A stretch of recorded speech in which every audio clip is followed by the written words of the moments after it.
is Aubrey, and today I'm going to be doing my April wrap-up. April was a pretty good reading month for me, especially considering that I only finished one book in March.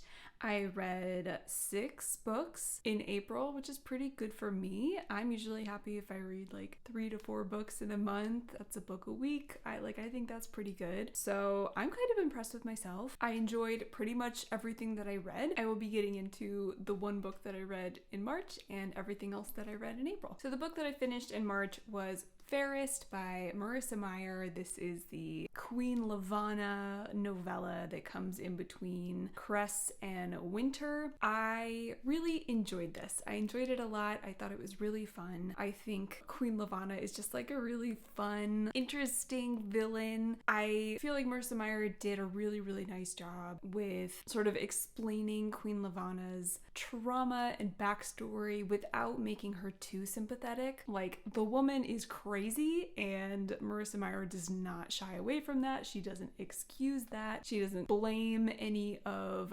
Lavanna's like behavior on the trauma. It's just a reason for her being the way that she is. Yeah, I really, really enjoyed this. I have no idea when I'm gonna get to Winter. It's like an 800-page book. I have so much else that I want to read right now that I don't know when I'll get to it. I do want to get to it eventually and finish out the series. I am enjoying it. It's fun. It's like a good popcorn series. Like, each book is just like a fun popcorn book. So yeah, I am looking forward to that whenever I get to it, and I did really enjoy this installment. Next, I read Beneath the Sugar Sky by Shauna McGuire. This is the 3rd book in the Wayward Children series, which is this series about these children who go to these magical, kind of messed up worlds that are tailored perfectly for them, and they range from being like very nonsensical to being very logical, but they're all kind of like dark in a way. Even the sort of bright and colorful worlds sort of have like an icky darkness to them. I am enjoying this series a lot. This book surprised me because I thought for some reason that all of the books that came after Every Heart a Doorway, I thought that they were all going to be prequels, and this one isn't. I don't know why I thought that. I just did. I had that assumption, and this is not. This is like a direct sequel to Every Heart a Doorway. We're revisiting the school. We are revisiting the characters and like kind of the aftermath of some of the events from the first book. That was really, really nice, and I enjoyed getting to like see everybody again and, you know, find out what happens like after Every Heart a Doorway. Like I said, I did really, really enjoy like the first part. So there's like some timey-wimey stuff going on in this book. We're introduced to a new character from a nonsense world, and basically she's the daughter of a character who was killed off in the first book, and so she has come to the real world, to the school, to like find her mom because she's disappearing because her mother was killed. And so it's kind of about trying to set everything back into motion, trying to like save her own life. That was really like fun. I enjoyed kind of the strange premise and, I don't know, the shenanigans that the characters from the first book then are kind of roped into helping. Yeah, I enjoyed it. I think it could have been just shorter. I know that that is probably a weird thing to say because it's a novella. It's already really short. It just felt like it went on a little bit too long. I feel like the events kind of happened out of order. Maybe not out of order, but just sort of out of order of significance. Like, there's sort of the big climactic moment, but then the book just keeps going because there's another thing that we have to solve before the book ends. And so I don't know, after like the big climactic moment, I was like, why are we still like going? Like, why didn't this happen before?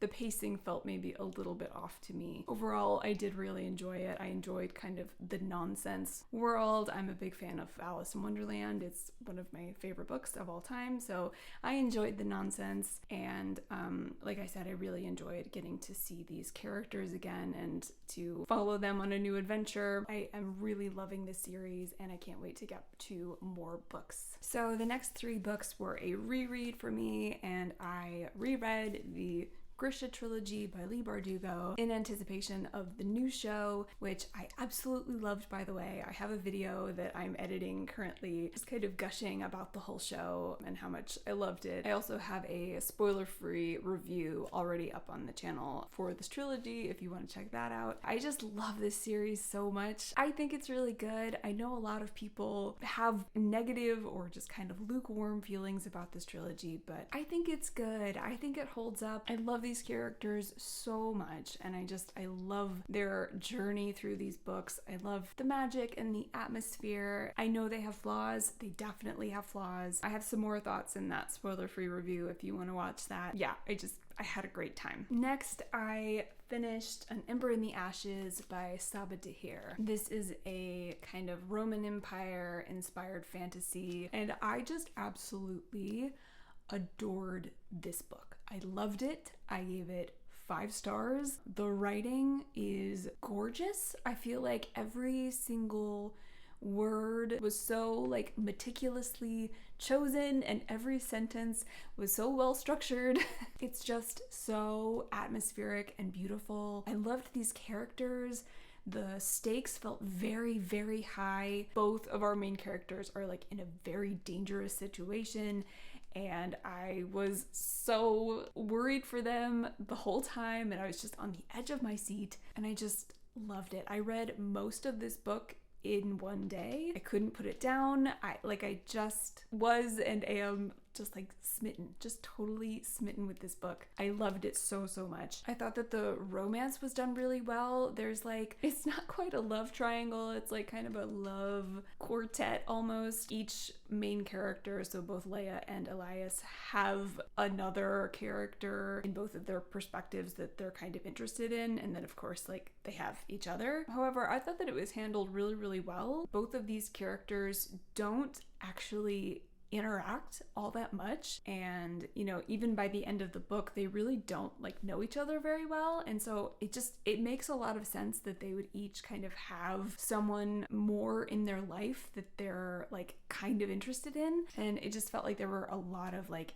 very interesting layers to those characters as well. So I mean, yeah, I loved this so much. Unfortunately though, I didn't love A Torch Against the Night quite as much, like not even nearly as much. The first half was good, and it takes off right where the last book ends. Again, stakes are pretty high. There's a lot of action and a lot of momentum, and I was really enjoying it. But I think somewhere around like the halfway mark, things started to just fall apart for me. The characters started doing just like weird stuff. Like they started making really bizarre choices that weren't given a lot of like build up or explanation, and I didn't quite know how to feel about this one. I gave it a 3-star. So yeah, to me it was like a big step back from the first book. I don't know if she just didn't have enough time to write this as she did with the first book. Like I looked up publication dates, and it looks like this came out a year after An Ember in the Ashes came out.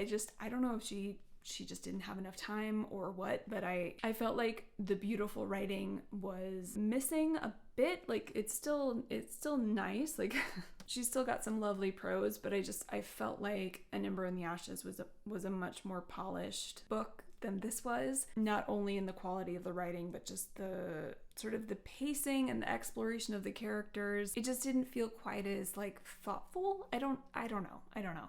So I'm going to get into some spoilers. So if you haven't read this book and you don't want to be spoiled, I would hop off the video now. Thank you so much for watching. Yeah, okay, so for those of you who have read it, or for those of you who don't care about spoilers, again, we start the story right where the first book left off. Elias and Leia are on the run from his mom and the Empire, and Elias gets poisoned at the very beginning of the book, which creates some stakes because he's experiencing some like negative side effects of the poison. He keeps going into these seizures that take him to this like magical spirit forest. Sometimes like Elias is completely incapacitated, and so Leia has to like do things on her own and kind of step up and take care of them both. Like I said, I liked that, and I felt like it had a very strong start. start. So then Keenan and Izzy show up, and Keenan was like the other love interest from the first book, and Izzy was a friend from the first book that Leah helps rescue. They show up and kind of disrupt like the journey. By the way, sorry, I don't think I mentioned, but Leia and Elias are trying to get to Leia's brother, who is in this prison. Part of the problem for me is that like it takes the whole book to get to the prison. You know, they set out to get to the prison at the beginning of the book, and that just is the whole book. It's just this very long journey to get to this prison to break Leia's brother out. It just felt like a bit too drawn out, and I don't know, again, starting with about halfway through, characters just started making very weird decisions that I didn't understand. So the first thing,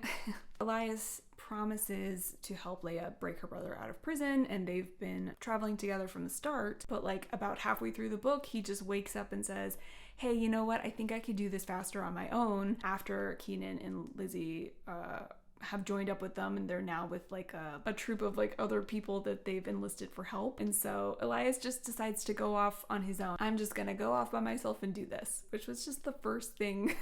But like, why? Like, if you could have done it faster on your own in the first place, why didn't you just do that? I don't know. Like, it has just occurred to me now that I could do this so much faster on my own. Bye. So he leaves the group to go off on his own. Part of the plot is that the marshals have started to kill off all of the scholars. Just any scholar they can get their hands on, they are just like committing mass genocide. Some marshals attack like the troop that they're hiding with, and Izzy is killed off. And I was really upset about that because I really liked Izzy from the first book, and it just felt awfully cruel to kill her off now because, I mean, I don't know. I spent a lot of time in the first book worrying about her, and I was so happy when she got away at the end. And so when she showed up with Keenan, I was like, oh, okay, like cool. It'll be nice to have like this female friendship. It'll be like kind of nice to like have her on the journey too. But no, she just gets killed off, and I'm still mad about it. And it's not like she gets a ton of character development in the first book, but I don't know, I liked her well enough, and it seems like a very cruel thing to do to her. She spent her whole life as this abused slave, and then she just gets killed off in book 2. So I didn't like that. And then I felt like Leia's chapters were very short in this book. Like in the first book, it's only the dual perspective of Leia and Elias. In this book, we gain the third perspective of Helen, who I really like and I enjoy, though I felt like her story was a bit disjointed from everything else that was going on. But I really, really enjoy her character, so it was refreshing to see her perspective. Yeah, it just felt like Leia's chapters were very short. I just felt like we got so much less of her in this book, which, you know, feels weird because I felt like she was more of the main character, especially in the first book. It's her brother that we're going after. I didn't feel super attached to her in this book, and the romance between her and Keenan felt so stiff and weird. I felt like they had some chemistry in the first book, but in this it's just like, blech. There's a point in the book when they have sex and it's just like not super clear why that happens. She's just like, he's warm and he's here, and so they just sleep together, which to me just felt like it sort of came out of nowhere. I was like, okay. And then later on at the very end of the book, she like gives him her mother's arm bracelet, which she's been wearing and protecting since book 1, and is like clearly very, very important to her and like very meaningful to her. And it was like the last thing her mother ever gave her. And then she just gives it to Keenan because he's mopey. And I was like, girl, what? And then Keenan is revealed to be the bad guy, the dark djinn. I forgot what he was called, but he's like sort of the evil entity of the series so far, and he's been this evil entity this whole time. And this is one of my least favorite tropes in existence. It's like a form of the love triangle. I call it the evil all along love triangle, where I feel like it's self-explanatory, but you have a love triangle, you just have one of the characters end up being the bad guy, and they've been the bad guy the whole time. And I hate it so much. It's so prevalent, like it's everywhere. I hate this trope. And then like there it was, and I was like, what?